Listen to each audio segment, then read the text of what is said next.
High, হয়তো তুমি জেনে থাকবে এই এলাকার সকল মেয়েদের ক্রাশ হচ্ছে আমি। কিন্তু এটা জেনে আমার লাভ কি? সবাই আমাকে ভালোবাসলেও আমার কাউকেই পছন্দ হয় না, কিন্তু তোমাকে আমার ভালো লাগে। I love you. I am so sorry, আমি এখন ভালোবাসা আর প্রেমের মধ্যে জড়াতে চাই না। এই রিক্সা, এই ভাইয়া আমার আপুকে ছাড়ো, ছাড়ো আমার আপুকে। তুমি আমাকে রিজেক্ট করেছো, এই পরিণাম কি হতে পারে তোমার কোনো ধারণাই নেই। বাহ, তোমার চোখ, তোমার ঠোঁট অনেক মায়াবী। তোমার কিন্তু আমার অনেক ভালো লাগছে। অসভ্য বেয়াদবি তোর। রাস্তাঘাটে মেয়ে মানুষ দেখলে আর হুঁশ থাকে না, না গায়ের মধ্যে পড়তে ইচ্ছা করে। এই মা, চল।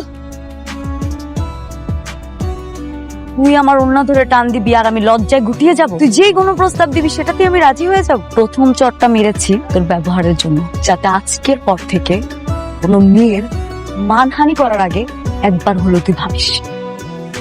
20,000 টাকাও বাজিতে হারলি, 20 কোটি টাকার মান সম্মানটা হারা।